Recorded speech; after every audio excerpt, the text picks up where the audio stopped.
মাধ্যমিক বিদ্যালয়ৰ মহাৰজত জয়ন্তী বৰ্ষৰ লগত সংগতি ৰাখি আজি আমাৰ এই আপোনালোক সবক ইয়ালৈ নিমন্ত্ৰণ কৰি অনা হৈছে যাতে আমাৰ অনুষ্ঠানবিলাক আপোনালোকে সুদূৰ প্ৰসাৰী কৰিব পাৰে আপোনালোকৰ জৰিয়তে যাতে সকলো ছাত্ৰ ছাত্ৰী প্ৰাক্তন ছাত্ৰ ছাত্ৰী এই বিদ্যালয়ৰ লগত জড়িত ব্যক্তিসকলে এই অনুষ্ঠানটোত সহযোগিতা আগবঢ়াই সাফল্যমণ্ডিত কৰি তোলে তাৰ কাৰণে আপোনালোকৰ জৰিয়তে সকলোকে আহ্বান জনাইছো আমাক দিহা পৰামৰ্শৰ প্ৰয়োজন আমি তেওঁলোকৰ পৰামৰ্শ উপদেশ লৈ আমি যাতে আমাৰ অনুষ্ঠানটি সুন্দৰভাৱে অনুষ্ঠিত কৰিব পাৰো তাকে আপোনালোকৰ দ্বাৰা সকলোকে আহ্বান জনালো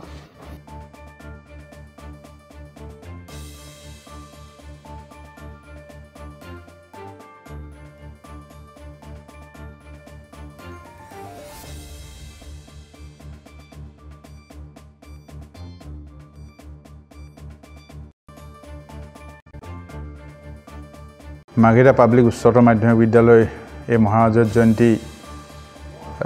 অনুষ্ঠানলৈ আজি আপোনালোকক আমি নিমন্ত্ৰণ কৰিছোঁ সকলোকে আমি আদৰণি জনাইছোঁ সাংবাদিক শ্ৰদ্ধা সাংবাদিক বন্ধুবৰ্গ সকলোকে আমি মহাৰজত জয়ন্তী এবাৰ আমি পালন কৰি আছোঁ আমাৰ ইতিমধ্যে দুটামান কাৰ্যসূচী আমি অনুষ্ঠিত কৰিলোঁ এইটো আমাৰ 4 ছেপ্টেম্বৰ 2024 তাৰিখে অহা আমাৰ তৃতীয়টো কাৰ্যসূচী মহাপুৰুষ শ্ৰীমন্ত শংকৰদেৱৰ তিথি নাম প্ৰসংগ প্ৰাক্তন ছাত্ৰ ছাত্ৰীসকলৰ দ্বাৰা ভাওনা প্ৰদৰ্শন দিহানাম আদিৰে আমি বিস্তৃতভাৱে আৰু অলপ বহুল ভিত্তিত এই কাৰ্যসূচী আমি ৰূপায়ণ কৰিব বিচাৰিছোঁ আৰু ইতিমধ্যে আমাৰ সাধাৰণ সভাত সেইদিনা সিদ্ধান্ত হৈছে যে এই চলিত বছৰে অহা ডিচেম্বৰ মাহত আমি মূল অনুষ্ঠানটি সামৰণি অনুষ্ঠানটি আমি অনুষ্ঠিত কৰিম ইয়াৰ মাজতে আমি আমাৰ এই বিদ্যালয়খনৰ মৰমৰ বিদ্যালয়খনৰ স্মৃতি মহাৰজত জয়ন্তী স্মৃতি যুগমীয়া কৰি যাব বাবে কেইটামান আমি স্থায়ী কামৰ সিদিনা সিদ্ধান্ত গ্ৰহণ কৰিছোঁ এই আধাৰৰ মাজে তাৰ ভিতৰতো আমি কেইটামান কাম হাতত ল'ম আমি আৰু এইখিনি আমি কৰিবলৈ যাওঁতে আমি সকলোৰে সহায় সহযোগিতা তথা দিহা পৰামৰ্শ আমি কামনা কৰিছোঁ আৰু আপোনালোকৰ সকলোৰে জ্ঞাত যে এই বিদ্যালয়খনত মাৰ্ঘেৰিটা অঞ্চলৰ লগতে ওচৰে পাজৰে ইমান সংখ্যক ছাত্ৰ ছাত্ৰী ইয়াত পঢ়িছে ইয়াত কাকো ব্যক্তিগতভাৱে নিমন্ত্ৰণ দিয়াটো মানে অসম্ভৱ হৈ পৰিছে আমাৰ বাবে সেয়ে আমি আপোনালোকৰ দ্বাৰা এই অনুষ্ঠানসমূহলৈ সকলোকে আমি বিনম্ৰভাৱে আমি নিমন্ত্ৰণ জনাইছোঁ আৰু কোনো কাকো আমি ব্যক্তিগত হিচাপে ক'ব পৰা নাই বা কোনো আমাক বেয়া পাব নালাগে মানে ইয়াত আমি মানে ভালকৈ বিচাৰ কোচাৰ কৰিছিলে প্ৰতি ঘৰৰ মানুহে এজন এজন সদস্য ইয়াত পঢ়ি গৈছে বা এতিয়াও পঢ়ি আছে সেয়ে আমি সকলোকে ব্যক্তিগতভাৱে নিমন্ত্ৰণ দিয়াটো আমাৰ বাবে অসুবিধা হৈছে আমি এই অনুষ্ঠানসমূহ বিশেষভাৱে আমি অহা 4 ছেপ্টেম্বৰ তাৰিখে আমি অনুষ্ঠিত কৰিবলৈ লোৱা শংকৰদেৱ তিথি গুৰুজনাৰ তিথি ভাগতো আমি সকলোকে বিনম্ৰভাৱে নিমন্ত্ৰণ জনাইছোঁ তাত এখন অতি আটক ধুনীয়াকৈ প্ৰাক্তন ছাত্ৰ আৰু বৰ্তমান বিদ্যালয়ত পঢ়ি থকা ছাত্ৰ ছাত্ৰীসকলৰ দ্বাৰা এখন ভাওনা প্ৰদৰ্শন হ'ব শকুনিৰ প্ৰতিশোধ এই ভাওনাখনো সকলোকে উপভোগ কৰিবলৈ আমি অনুৰোধ জনাইছোঁ আৰু বিশেষভাৱে আমি সকলোৰে সহায় সহযোগিতা কামনা কৰিছোঁ আমি আকৌবাৰ কৈছোঁ যে আমি এই বিদ্যালয়খনলৈ সকলোকে নিমন্ত্ৰণ কৰাত অসুবিধা হৈছে কিয়নো ইয়াত সকলো মানে ইয়াত প্ৰতি ঘৰৰ মানুহৰ এজনকৈ হ'লেও সদস্য ইয়াত পঢ়ি যোৱা হয় সেয়ে আমি আপোনালোকৰ জৰিয়তে সকলোকে নিমন্ত্ৰণ কৰিব বিচাৰোঁ আৰু আপোনালোকৰ পৰা আমি এই বিষয়ত পূৰ্ণ সহায় সহযোগিতা বিচাৰিছোঁ বিগত সময়বোৰতো আপোনালোকে আমাক বহুখিনি দিহা পৰামৰ্শ সহায় সহযোগিতা দি আহিছে আপোনালোকৰ বহুতো ইয়াত এইখন বিদ্যালয়ৰ প্ৰাক্তন ছাত্ৰ হৈ আপোনালোকৰ এই বিদ্যালয়খনৰ প্ৰতি শুভাকাংক্ষীও আপোনালোক উপস্থিত আছে আপোনালোকৰ মৰম চেনেহ বহুখিনি আছে আমি আপোনালোকৰ পৰা দিহা পৰামৰ্শ বিশেষভাৱে ইয়াত কামনা কৰিছোঁ আপোনালোকে যেন আমাৰ ভুল ত্ৰুটিসমূহ আঙুলিয়াই দিয়ে এইখিনি আমি আশা ৰাখিছোঁ ইয়াত আমাৰ বিদ্যালয়ৰ সন্মানীয় অধ্যক্ষ মহোদয়া লগতে আমাৰ শিক্ষাগুৰুসকল উপস্থিত আছে আমাৰ জ্যেষ্ঠ ভাতৃ হিমান্ত মাধৱ কটকী ডাঙৰীয়া ৰাজকুমাৰ ধুতীয়া ডাঙৰীয়া উপস্থিত আছে আৰু ভাতৃসমূহ বন্ধুবৰ্গ সকলো উপস্থিত আছে আমি প্ৰথমতেই হিমান্ত দাক দুআষাৰ ক'বলৈ অনুৰোধ জনাইছোঁ নম্বৰ 18 ভাদ বুধবাৰে আমাৰ গুৰুজনাৰ তিথিভাগ আমি পালন কৰিবলৈ লৈছোঁ পুৱা 9 বজাত আমি নাম প্ৰসংগৰে কাৰ্যসূচী আৰম্ভ কৰিম 1 বজাত ধেমাজি হৰি মন্দিৰৰ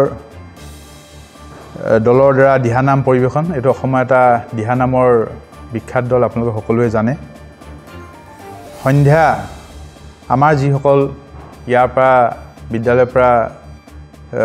বিদ্যালয়ৰ যিসকল প্ৰাক্তন ছাত্ৰ, আমি বিশেষভাৱে যিসকল এই বিদ্যালয়খন এৰা আজি কমেও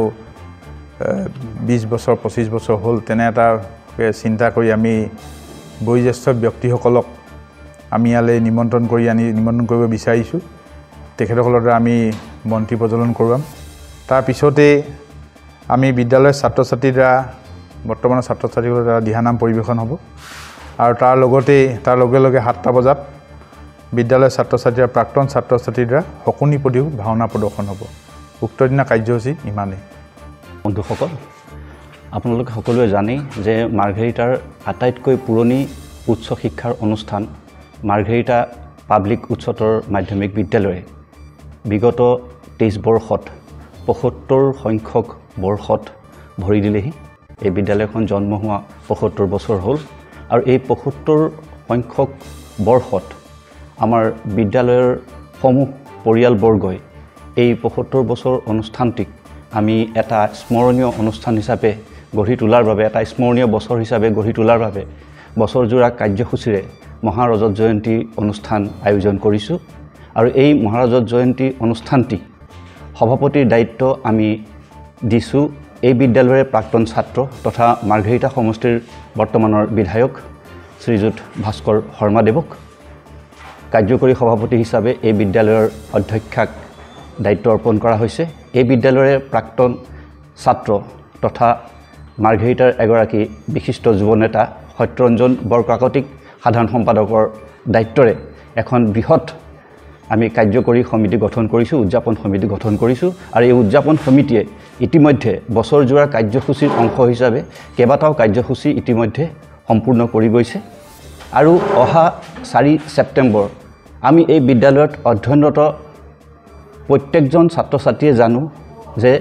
আমি অতীতৰে পৰা এই বিদ্যালয়ত শংকৰ উৎসৱটি আমি উলহ মালহেৰে পালন কৰি আহিছোঁ। এইবাৰ এই অনুষ্ঠানটি আমি কেৱল বিদ্যালয়ৰ মাজতে সীমিত নেৰাখি আমি মহাৰজত জয়ন্তী উৎসৱ উদযাপন সমিতিয়ে এই অনুষ্ঠানটোৰ আয়োজন কৰিছোঁ। আৰু এটা বৃহৎ বিভিন্ন কাৰ্যসূচী আমি এই অনুষ্ঠানটোত লৈছোঁ। আমি ভাওনা, দিহানাম, বন্তি প্ৰজ্বলন ইত্যাদি বিভিন্ন কাৰ্যসূচী লৈছোঁ। ইতিমধ্যে আমাৰ সাধাৰণ সম্পাদকে আপোনালোকক অৱগত কৰিছে। আমাৰ এটাই অনুৰোধ, আমি উদযাপন সমিতিয়ে যিহেতু এই বিদ্যালয়খনৰ বয়স 75 বছৰ, আমি এই 75 বছৰত এই বিদ্যালয়ত যিসকল ছাত্ৰ ছাত্ৰী অধ্যয়ন কৰি গ'ল, বহুতো আজি হয়তো আমাৰ মাজত নাই, যিসকল ছাত্ৰ ছাত্ৰী এতিয়াও জীৱিত আছে, আমি প্ৰত্যেকৰ লগতে ব্যক্তিগতভাৱে উদযাপন সমিতিয়ে যোগাযোগ কৰাটো অসম্ভৱ হৈ পৰিছে প্ৰত্যেকগৰাকীৰ লগত। গতিকে আমি আপোনালোকৰ জৰিয়তে এটাই অনুৰোধ জনাম, যিসকল ছাত্ৰ ছাত্ৰীয়ে এই বিদ্যালয়ত ইতিমধ্যে অধ্যয়ন কৰি অসমৰ বিভিন্ন প্ৰান্তত আছে, ভাৰতৰ বিভিন্ন প্ৰান্তত আছে, আপোনালোকৰ জৰিয়তে আমি তেখেতসকলক আহ্বান জনাইছোঁ যে তেখেতসকলে আমাৰ এই উদযাপন সমিতিৰ লগত যোগাযোগ কৰক আৰু বিদ্যালয়ৰ মহাৰজত জয়ন্তীৰ যি অন্তিম কাৰ্যসূচী, মূল কাৰ্যসূচী অহা আমি ডিচেম্বৰ মাহত অনুষ্ঠিত কৰাৰ কাৰণে মনস্থ কৰিছোঁ, সেই কাৰ্যসূচীত যাতে প্ৰত্যেকগৰাকী ছাত্ৰ ছাত্ৰীক, প্ৰত্যেকগৰাকী প্ৰাক্তন ছাত্ৰ ছাত্ৰীৰ যাতে আমি সহায় আৰু সহযোগিতা লাভ কৰোঁ, উপস্থিতি পাওঁ, তাৰ বাবে আমি আপোনালোকৰ জৰিয়তে প্ৰত্যেকগৰাকী এই বিদ্যালয়ৰ প্ৰাক্তন ছাত্ৰ ছাত্ৰীলৈ আমি আহ্বান জনাইছোঁ, অনুৰোধ জনাইছোঁ। প্ৰাক্তন এই বিদ্যালয়ৰ শিক্ষকসকলকো আমি এই আপোনালোকৰ জৰিয়তে অনুৰোধ জনাইছোঁ যাতে প্ৰত্যেকেই আমাৰ মহাৰজত জয়ন্তী উৎসৱ উদযাপন সমিতিৰ লগতে হওক বা বিদ্যালয়ৰ কৰ্তৃপক্ষৰ লগতে হওক যোগাযোগ কৰি তেওঁলোকৰ উপস্থিতি বা তেওঁলোকৰ সহায় আৰু সহযোগিতা এই অনুষ্ঠানটোলৈ আগবঢ়াওক। এইখিনিকে আপোনালোকৰ জৰিয়তে আমাৰ এই বিদ্যালয়ৰ প্ৰাক্তন ছাত্ৰ ছাত্ৰী আৰু শিক্ষকসকললৈ আমাৰ অনুৰোধ। ধন্যবাদ।